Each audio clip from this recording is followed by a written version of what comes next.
That means we would bring our troops home from the Middle East. We would come home from Iraq. We would be sending more troops to Afghanistan, stirring up war in Pakistan, trying to fight with the Iranians.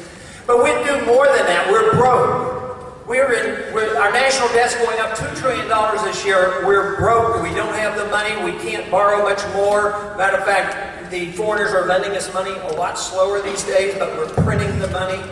But I say, to get to the bottom of this, I don't propose that we cut child health care right now, even though that's not the proper way to deliver child health care, and there's a better way.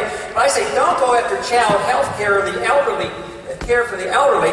I say, bring all the troops home from Japan and Korea and Europe.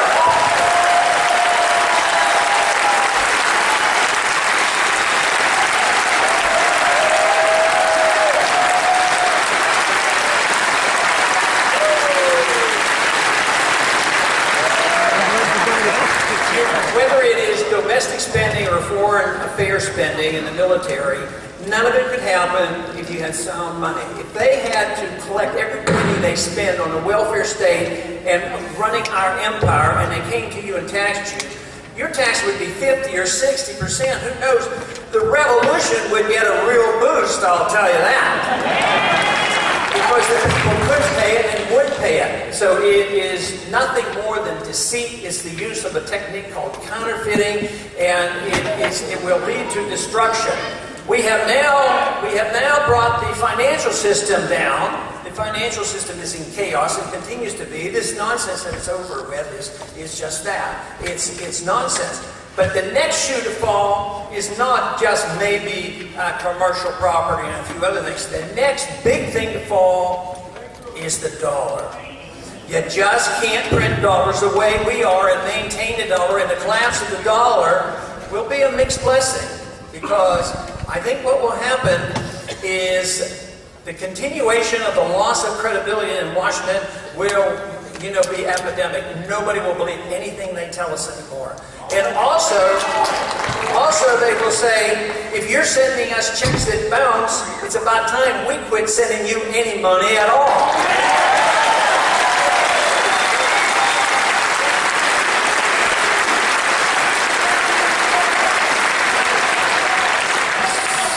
So often what they do is they start with small amounts, incrementalism. Medical care is the same thing. Incrementally increasing the role of government. Education. Start back in the 50s.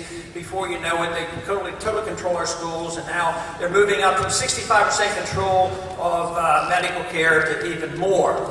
But it's always incrementalism. Now, when they introduced the income tax, of course, that was a bad year. The same year they gave us the Federal Reserve. But they said, don't worry about it. It's only the wealthy people, the people who made $100,000, which is a tremendous amount of money, and only be 1%. Now, let me tell you why it's bad to concede, whether it's a little bit of here on food stamps or a little bit of foreign intervention. Yeah, non-intervention overseas sounds good, but on this occasion we have to do it. Because once you give it up just a little bit, like 1% of your income tax, that's, oh, let's all pay 1%. That means you've given up 100% of the principal. The ideas account.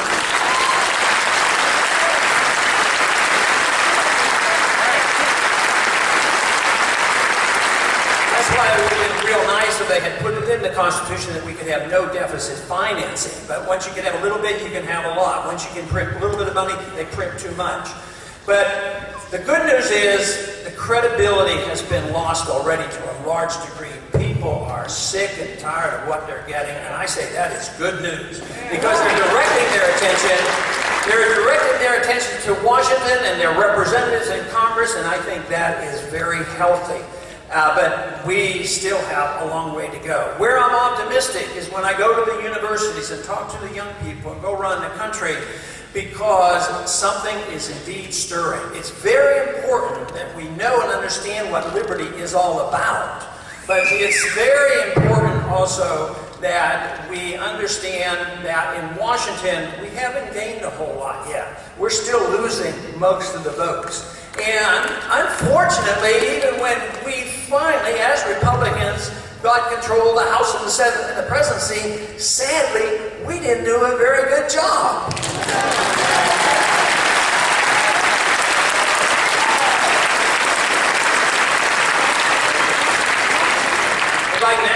are getting so upset with the current administration, it may be that the Republicans will get a boost in the arm next year, and that's a pretty good idea. I think if both parties stand for the same thing, changing leadership every so often wouldn't hurt a thing. But even if you get the two parties close together, a little bit of gridlock wouldn't hurt us either. You know, but they just don't get it passed.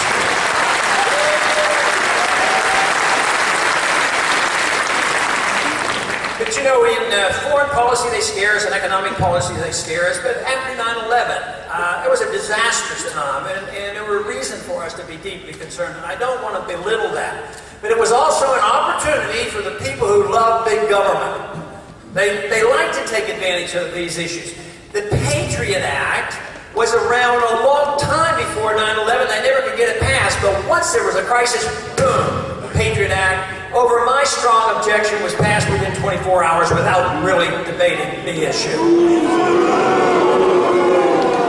No, the Patriot Act did not give you more liberty. You cannot solve the problem of terrorist threat in this country by continuing with our foreign policy. If you think you can, then there's a misunderstanding about the nature of what we're doing. And I think the best analogy I can use for trying to get people who disagree with this idea to understand this. What if another nation was stronger than we are and they sent their troops to our land? What if they looked different and had a different language? What if they happened to be Chinese? What if they came over here and said they're protecting the oil in the Gulf of Mexico, and they come in and they occupy our territory and they want to teach us how to live? Different religion, different language, and different color, and different philosophy. The only thing I can say about that, if that happened, it sure would make certain that all of us believed in the Second Amendment.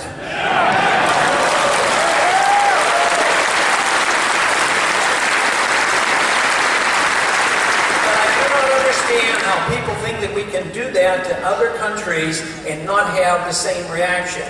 We should never take it casually that we're going to go and put anti-ballistic missiles, which it looks like they may back off. Instead of a few big ones, they're going to put many little ones, but anti-ballistic missiles in Europe right on the border of Russia because of, you know, the Iranian threat.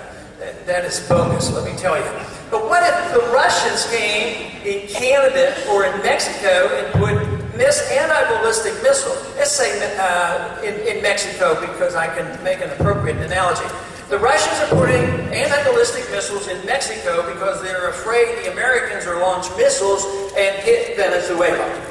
So we're protecting Venezuela. I mean, we wouldn't accept that. I mean, we would be infuriated, and yet that's what we do. The idea that we have to use force and intimidations to get along with people is ridiculous. It makes it more difficult. We should have, I like the idea of trade. I like the idea of trade from travel. I like the idea of diplomacy. I don't like the idea of intimidation and force and threatening people. Do it our way or we'll bomb you. If you do it our way, we'll give you money. If you don't do it our way, we'll bomb you. There has to be a better way.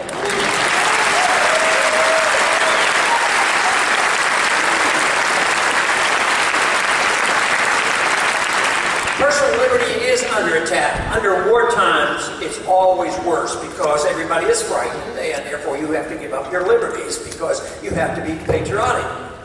But the patriot is said, today the patriot is considered to be the one that obeys and is obedient and doesn't question the government. I say the good patriot sticks with the people and questions the government.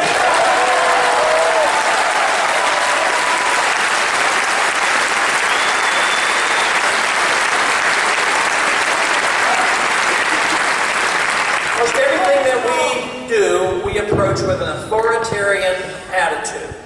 You can solve problems through authoritarianism or through voluntarism. In a free country, it's supposed to be voluntary. We recognize the right of the individual, the right to enter into contracts, the right for the obligation of the government to give us an honest money, and you work out our problems. That's what we're supposed to do. But today, it's all through the force of a gun. Now, I, of course, believe strongly in the Second Amendment, but I do believe in the restraint of the use of guns, and that is the government bureaucrats. They don't deserve to have that.